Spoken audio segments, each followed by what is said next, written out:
Núna á eftir þá ætla ég að elda handa ykkur grísakótilettur Normandie. En áður en ég geri þær, þá ætla ég að vinda mér í að gera meðlætið af því það tekur aðeins lengri tíma og ég er hérna með dálítið stórar gulrætur sem ég ætla að vinna aðeins í. Ég ætla að útbúa gulrótarturna sem ég kalla.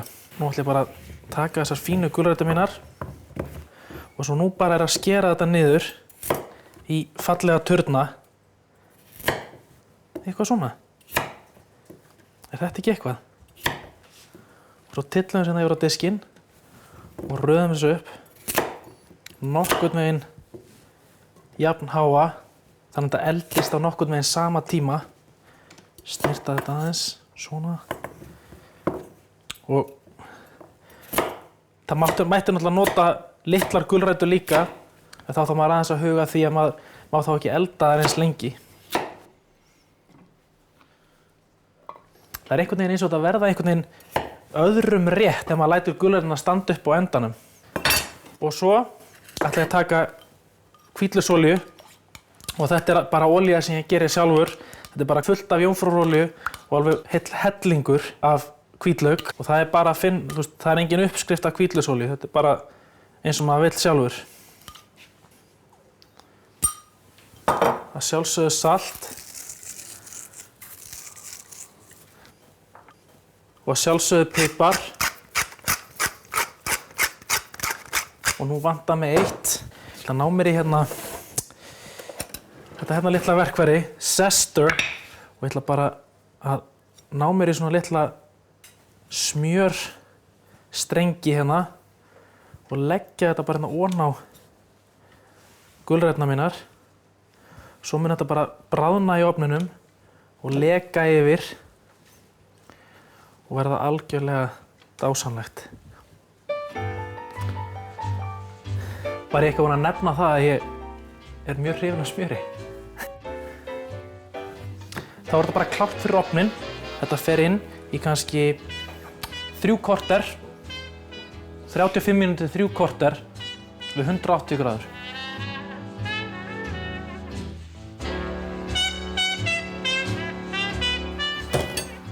Nú er ég búinn að snurfusa aðeins í kringum mig. Ég ætla að vinda mig beint í aðalréttinn sem eru þessar grísakótilettur sem ég var að tala áðan. Þetta er þekkt frönsku uppskrift, grísakótilettur Normandie. En þetta ætla ég að gera hef ég breytt aðeins eftir mínu höfði. Ég ætla að fá smá hita undir pönnuna. Ég ætla að ná mér í hníf. Klípu á smjöri sem skellum á pönnuna. Smá olíu. Smá olíu á móti. Og það er ágætt stundum, þó að smjörið sé gott, það er ágætt stundum að blanda þessu saman, jómfrúrolíunni við smjörið. Jómfrúrolían þýðir, eða olían sem þú notar, hefur aðeins hærra svona brennistig, þannig að það þolir að fara upp í aðeins meiri hita. Tekar hér og við setjum bara smá salt. Smá salt og pipar. Svona. Snúðum við. Ég ætla bara að nota 3 af þessum sneiðum hérna, bara þær sem eru með mestu fituröndina. Og það er oft talað, það er nú bara þannig að feitt svínakjöt er betra en það sem er magurt. Og nú er alltaf sagt að maður er að vara sig á fitunni, en ef maður vill halda bragðinu góðu, þá skiptir máli að hafa þessa fiturönd. Hún tryggir að kjötið verði meyrt og gott við eldun. Svo bara ræður maður í sjálfur hvort að maður borði þetta eða ekki. Og ég ætla ekkert að steikja það lengi. Ég ætla bara að rétta brúnaðar á utan. Og núna, ef smjörið þagnað, þá setjum við kótiletturnar okkar ofan í. Þessi, það leggur alltaf kjöt frá sér, þannig að fitan skelli ekki upp á höndunum á manni. Ég er hérna með smá sýrðan rjóma. Ég tek bara hérna eins og 3 matskeiðar. Og svo er ég með rjómaost. Tek eins og 2,5 matskeið af honum. Svona. Svo er Dijon. 1 matskeið. Skella þessu hér. ætla að gáfa kótilettunum mínum. Þær eru svona við það að fá smá lit. Ég vil bara fá smá karamelliseringu á fituna. Það sé rétt byrjað að brúnast. Við ætlum bara rétt að loka kjötinu og ég ætla bara að sækja með smá smjör og ausa yfir. Þetta gefur bara enn betra bragð. Þetta er búið að vera kannski mínútu á hinni hliðinni og svo er ég búinn að snúa þessu og af því við ætlum að klára þetta í ofninum þá getum við bara fært þetta yfir í eldfasta móti núna. Leggjum þetta bara svona 2 og það er ekkert að því að láta þetta smjör elta hérna svona. Hvert vorum við komin? Ég hef búinn að setja sýrðan rjómaost, Dijon. Svo er ég með hérna bara sterkan harðan ost. Og sko raunverulega mætti nota bara hvaða ost sem er. Þú veist, í uppskriftum er alltaf að segja hversu mikið á að setja á hinu eða þessu. Stundum maður bara að setja ost þangað til að maður er, þú veist, bara eins og stuðið leyfir. Og hvað á ég að giska þetta að vera mikið? 100 grömm. Eitthvað svoleiðis. Og svo er hérna með nokkra graslauka. Ég ætla bara að saxa þá niður.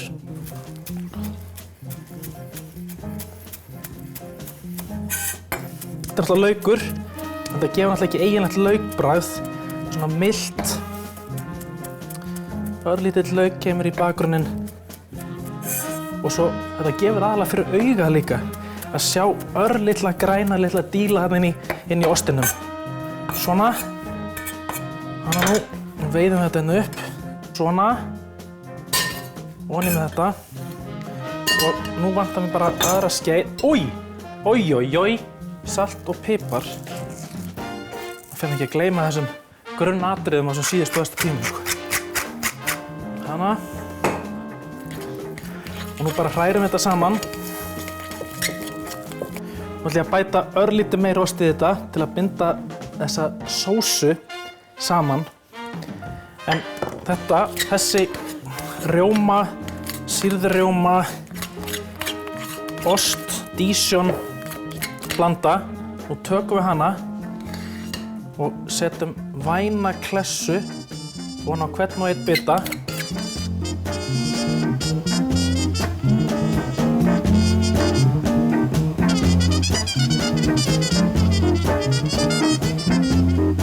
Og restin fyrir mig.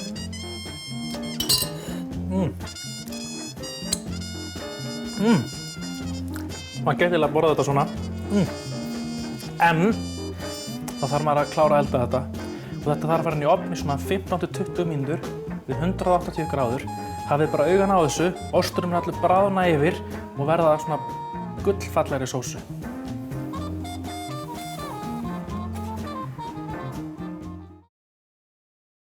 Nú eru gulræturnar tilbúnar. Taka hérna út úr ofninum, tylla þeim hérna á borðið. Gulræturnar eru náttúrulega brennheita núna og ég ætla að leyfa þeim að hvíla í svona 10 mínútur. Ég er búinn að útbúa smá salat, bara úr ljúffengu íslensku grænmeti. Þetta eru bara nokkur græn lauf, smá laukur og bláber, smá gulrætur. Og svo er ég með hérna bara einfalda franska dressingu sem er blanda af ólífuolíu, smá dropi af balsamic-edik, örlítið Dijon, pinkupánsu, hvítlaukur, salt og pipar. Og það er oft talað um að salat sé ekki tilbúinn fyrir að það er búið að dressa þau. Og ég held að það sé orða sönnu. Nú eru bara nokkrar mínútur í grísakóteletturnar. Ég ætla að fara að gá að þeim.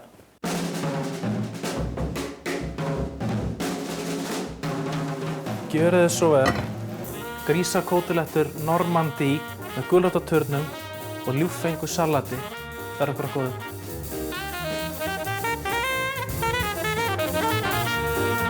Það þarf sko ekkert að hafa það mörg orð.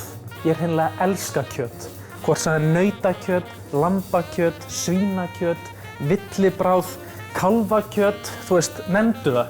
Ég kann að meta þetta allt saman. Sjáu þetta glæsilega úrval. Hérna get ég panta hjá Sirrý til dæmis uxakinnar sem ég get langeldað í rauðvíni með lárviðarlaufi, salt og pipar. Það verður algjörlega frábært. Ég get rætt við hann og fengið hjá henni grísahaus, þú veist, hafi ég áhuga á því að gera grísasultu, þá get ég pantað það hérna. Og núna ætla ég að gera grísasíðu til að gera porchetta italiana. Ég ætla að fara á pantan hjá Sirri.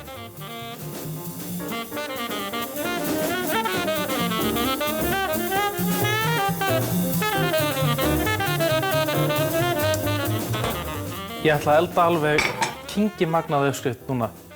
Þetta er porchetta italiana og það er eiginlega makalaust að þetta skuli ekki vera eitt frægasti réttur Ítala.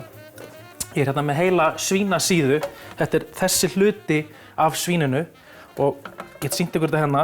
Vinir mínir í kjöthöllinni eru búin að taka rifin hérna í burtu og það sem við ætlum að gera er að krydda þetta með fullt af ljúffengum kryddum og vínum og veðja þetta svo upp eins og pulsu og langelda þetta. Það sem ég ætla að byrja á að gera er að ég ætla að taka hérna flugbeittan hníf og ég ætla aðeins að rispa hérna inn í skinnið. Þetta mun, ef allt gengur á óskum, poppast upp og verða alveg ljúffeng. Og nú förum við bara í hina stefnuna, þannig að við reynum að fá svona smá tíglamunstur. Og kosturinn við svínið er oftast og þá sérstaklega þennan bita er að það er nóg af fitu í honum sem tryggir það að það mun langeldast og skiljið það eftir alveg ofboðslega safaríkt og alveg sérstaklega ljúffengt. Og þá bara byrjum við að marinera kjötið. Tökum við jómfrúrolíu og þetta er cirka 3 matskeiðar eða svo. Og það er engin leið fram hjá því, það þarf bara að nudda olíunni vel inn í kjötið. Svona. Og næst vel af salti. Svona. Og pipar, hann er hérna. Þið sjáu að ég er ekkert að spara piparinn hérna. Við viljum líka að maturinn eigi að bragðast almennilega. Og svo er ég hérna með sítrónu og ég er með svona sniðugt apparat sem á ensku kallast zester. Og takk eftir því að vera að beita ekki of miklu afli á þetta því við viljum ekki fá þetta hvíta með. Því að það er biturt og leiðinlegt á bragðið en guli börkurinn, hann er mjög ljúffengur, það er mikið sítrónubragð í honum og það er nákvæmlega það sem við erum að leita að. Dreifum við hérna yfir. Ég ætla meira að segja að taka sítrónuna og safann. Og ég set puttana hérna undir, það er bara til að grípa steinana ef þeir skyldu detta út. Slengjum sítrónunni þangað og næstu. Svona, nú er þetta að fara að líkjast einhverju. Svona. Aðeins að snurfusa sig. Hvert var ég kominn? Jú, ég er kominn að því að setja smá þessa marsalavíni.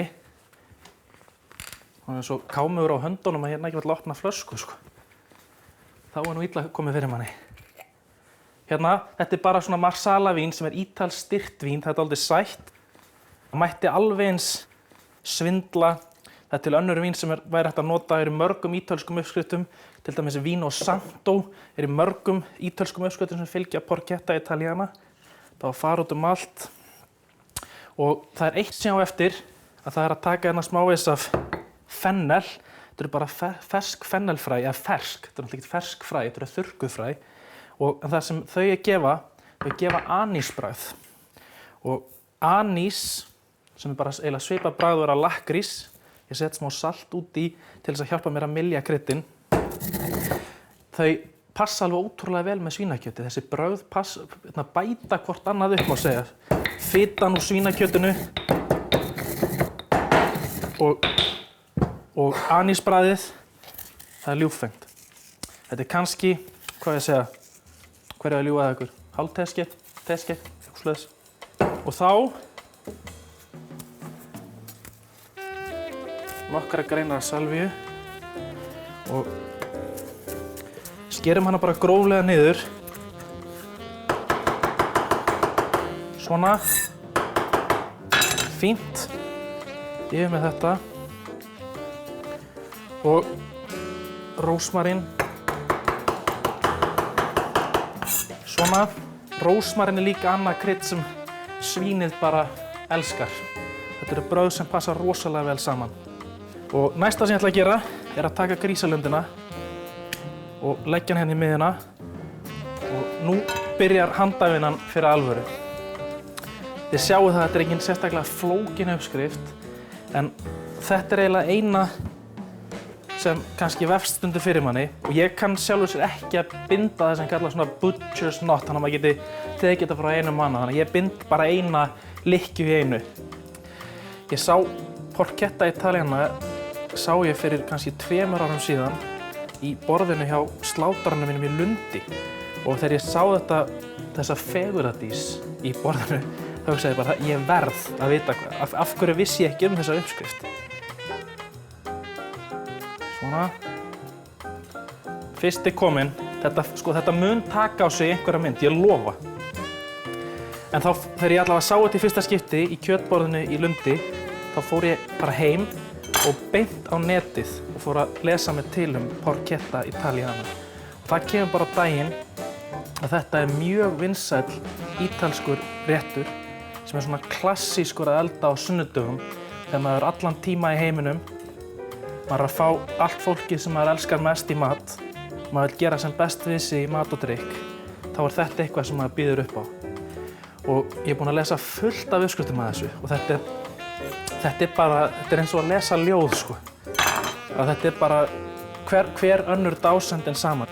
Fyrir ykkur úti sem að sé Bridget Jones Diary þá munið þið kannski eftir bláu súpunni.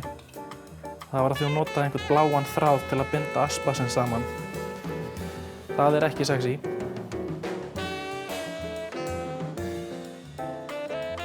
Segi núna, ég hefði kannski átt að vera með sundu við þetta. Það sem ég búinn að sulla út allt hérna.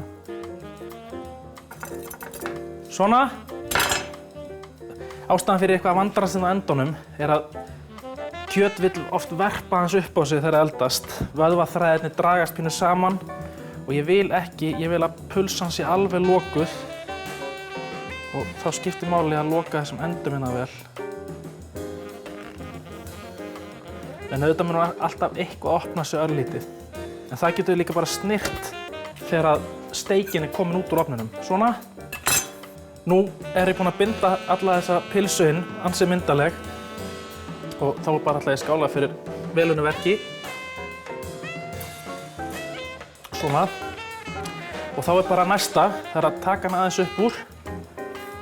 Núna ég með hérna bæði gulrætur og selleri. Ég ætla að raða þessu hérna bara í botninn á eldfasta mótinu mínu eða á þessari obnskúfu. Og hugmyndin með þessu bara að lyfta kjötinu upp frá yfirborðinu. Það skera þessar gulrætur niður í helminga og ég ætla meira að hafa þannig ég ætla að bera þessar gulrætur fram með matnum á eftir. Ég hérna líka með smá rauðlauk sem ég ætla að raða hérna með. Og þetta aftur, þetta svona rauði þráðurinn í minni matargerð og eiginlega bara í flestri matargerð. Ég ætla að setja smávegis af víni í botninn. Svona, kannski svo stórt glas. Og næst að ég ætla að fá þessa puru hérna til að poppast. Þá setjum við dálítið af salti. Svo ætlum við bara að nudda vel inn í kjötið. Svona. Og svo ég með smá rósmarín hérna. Og sama. Ég ætla bara að nudda þess hérna í. Að tróða þess hérna í skorina hérna. Ég bundið það smávegis undir þræðina hérna. Og ég veit ekki með ykkur, en mér finnst þetta að vera fallegt. Og þá bara að setja hitamæli í kjötið. Það bara til að tryggja að það ofeldist ekki. En það engin hætta á því þar sem að kjötið náttúrulega hjúpað fitun undir skinninu. Nú fer þetta bara inn í ofn. Og við komum aftur eftir 3 tíma og þá veisla.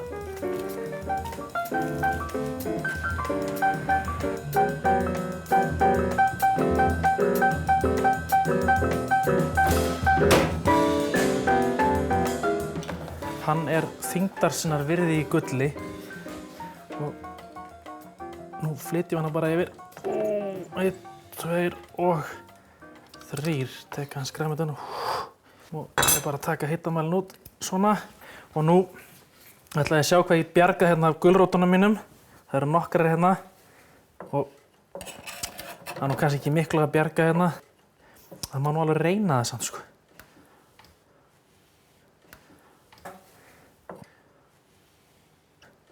Þá er ég búinn að veiða flestar gulræturnar upp úr, en nú ætla ég að kynda hérna aðeins undir þessu dásamlega soði. Þetta er náttúrulega afurðin af öllu því sem rennur frá kjötinu, öllum kryddunum sem við settum í það, grænmetinu sem var hérna í botninum og öllu rauðvíninu. Og nú þarf bara þetta einhvern veginn að verða að ljúffengri sósu sem við getum borið fram í matnum. Ég er þetta aðeins að stappa hérna grænmetið til að ná úr því öllu bragði. Ég ætla meira að gera svo grófur að ná mér í smá smjörklípu. Og nú bara blöndum við þessu. Og náttúrulega, við þurfum náttúrulega einhvern veginn að losna við blessað grænmetið. Ég er farin að halda að viskastykki sé þarfasti þjónninn í eldhúsinu og teki upp bakkann og nú bara helli ég þessu hérna yfir og passa að grænmetið mitt fari ekki alveg hérna út um allt.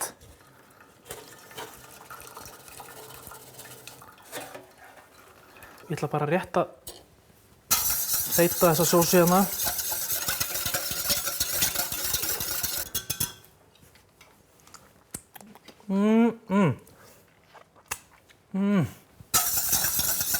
Þetta er bara það sem kallast á ensku gravy.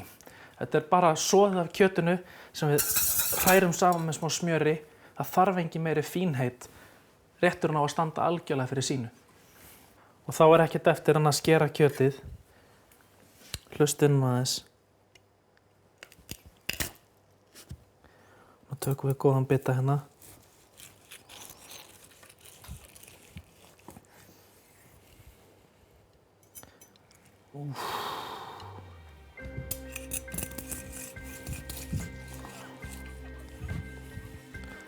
Safaríkara verður það ekki.